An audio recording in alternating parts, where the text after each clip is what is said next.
Good day, everybody. Today we've got a piece of maple crotch that I rough churned a few years ago, actually. It's got some bark inclusions, it's got some funky grain, it's got a little bit of burl, and we're going to fix it with some epoxy resin. Using 5-minute epoxy and black diamond pigments. Right now we're putting it up on the jam chuck that I have for uneven or warped pieces. To clean up the tenon and get it so I can mount it correctly in a regular chuck.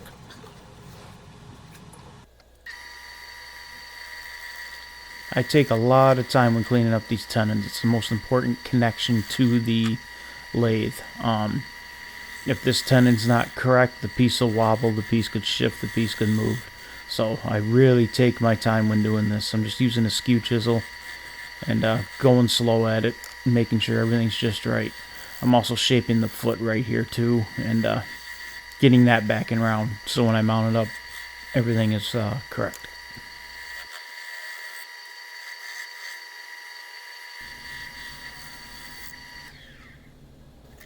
Alright, that's all done. Now we're just mounting it up on a standard chuck here. I like to show it just because it's me doing something. Make sure everything's nice and tight. Tap the rim a few times, and I use a handle to help tighten everything. Alright, I'm going to start here by flattening out the rim, getting that level and even. I need a good spot to start from when I go to round up the inside and the outside and take the warp out of everything.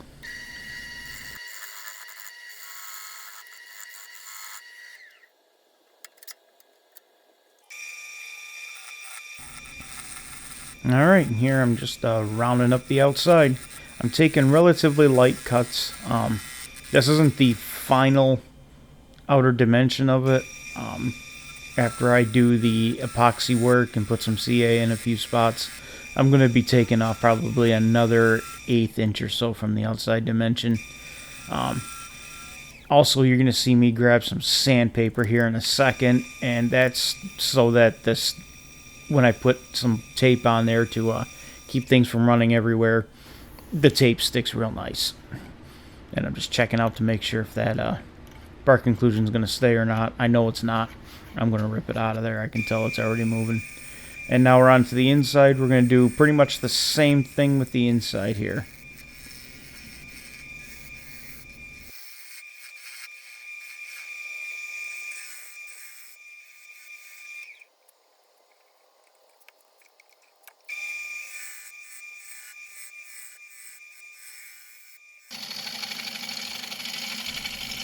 Little bit of real-time speed to show you how fast I'm actually moving.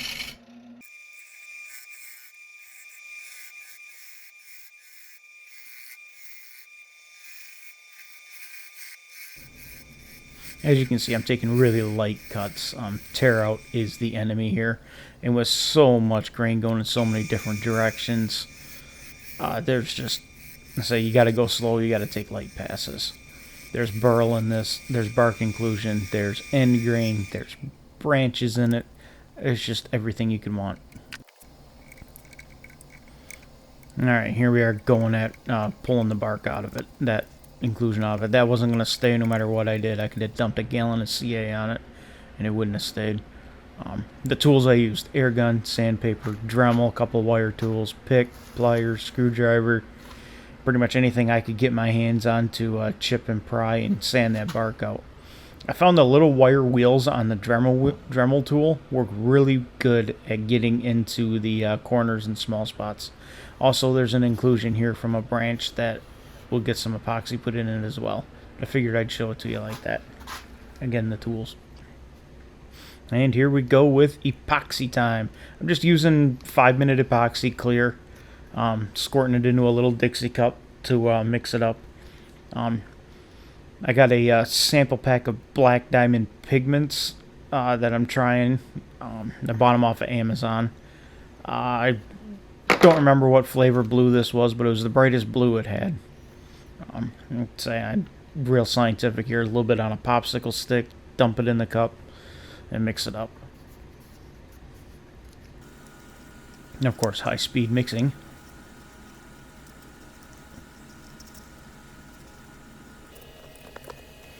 And then dumping it in the piece. Again, I kept this at high speed. It was hard to keep in frame because I needed to be able to get over and work. I didn't want to get it everywhere. And I did this in several thin pours. I didn't want to go too thick or anything like that. I just let it get tacked up to where it's starting to get, to where I could just press my thumbnail into it, but that was it. And then I'd add another layer, and then add another layer. I didn't record all of the adding of layers. Just because I kind of had to move quick. It's only 5-minute epoxy, so. Alright, and we're back to the lathe to true it up for the final time. Again, super, super light passes. Some shear cuts, you can see how fine them shavings are. Tear out is my enemy. I don't want to chip it. I don't want to tear anything out. I just go slow, taking my time.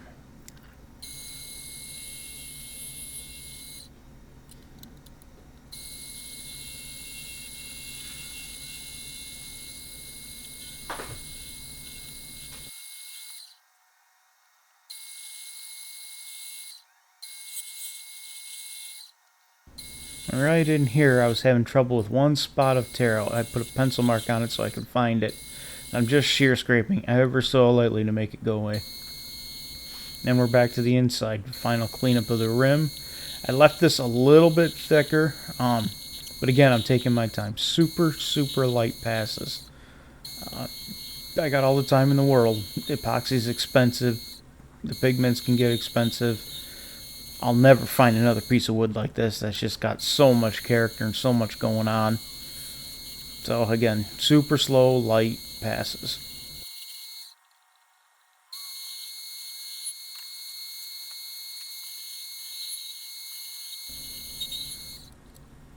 And here I'm doing some final shear scraping. I was kind of proud at how nice and light and feathery those shavings were, so I figured I'd show it in real time.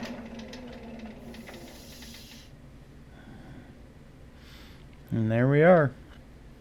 Just double checking, making sure everything's smooth and right. Yep, it is. And time for sanding. I'm going to sand from 80 grit, clear on through to 600 grit, and I'm going to go higher. I'll show that in a little bit. It's just a little bit. It's just pass after pass like that, inside and outside. Here we are. Just did the final grit. Look at that. I can't stop looking at it. I went 600, and then I decided to go up to 800 and finish it off at 1,000. 1,000 was plenty shiny and plenty smooth. It's just gorgeous. I love it. Alright, putting some finish on it now. I'm using my General Finishes wood bowl finish. Put it in a Dixie cup, and then pour it onto a rag. And we'll put it on.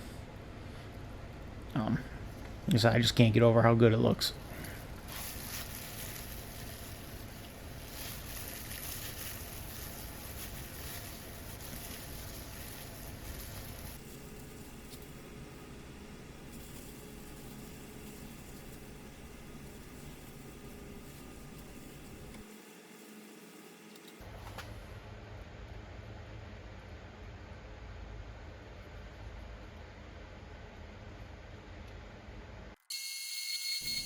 Alright, tenon removal. Using a 1/2 inch or 3/8 bowl gouge. Again, super light passes. Always trying to push as much into the jam chuck / big faceplate that I use. You see me there with the edge of the gouge. I'm making sure it's a concave shape. I want the center to be a little higher so it sits square. And I figured it needed a little bit of decoration. I wanted something on there, so I decided to put 2 little rings in there. Just using the point of my skew. Very light. Doesn't need much.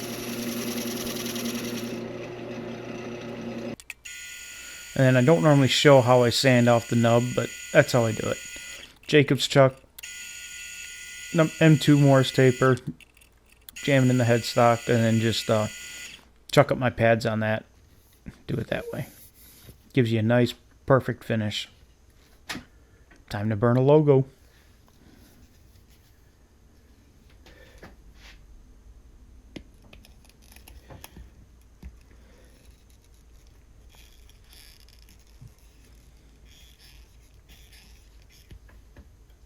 Perfect.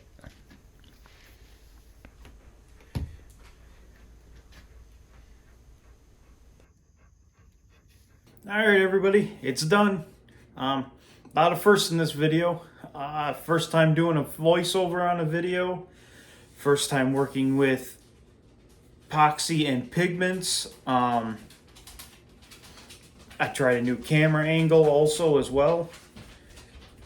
And I'm absolutely ecstatic with this piece. Let's say the pigment just came out beautiful. Filling it in. Does that look like, why do I want to say that looks like Wisconsin? Or maybe Minnesota. I don't know. But it came out absolutely wonderful. I am, again, beyond happy with it. We got that little burly section in here, which is cool. There's figure for days. You know, there's all kinds of figure in this piece. Absolutely wonderful. I was able to keep a little bit of bark as well. You can see there's some bullseyes from where there were some branches that were running through this thing. Had a second small inclusion that I was able to get a little bit of blue epoxy in as well. There's even one very tiny spot of ambrosia. Like I said, this piece had everything. I'm going to throw some slow rollers at the end. I also want to say, I believe I'm going to donate this piece to an organization called Art for O.U.R. .org. It's a nonprofit that helps get kids removed from child sex trafficking rings. They go around the world. They do everything they can to stop it and help rescue those kids. I think it's a great organization and a great cause, and I think I'm going to donate this to that. I'll have a link in the description for it. I don't know how long it'll take to get it up there. Might take a few days after I get this video posted before they're able to get it up on their site for auction, or not for auction, for sale. I don't know how to price anything like this, so I figure I'm going to put it up on there. It's a good cause. It's a good place for it. I think it'll do some good. I want to do some good with this business, with this wood churning, with this channel. So let's see what we can do. Anyway, like, subscribe. I'm going to keep doing stuff. We're just getting started.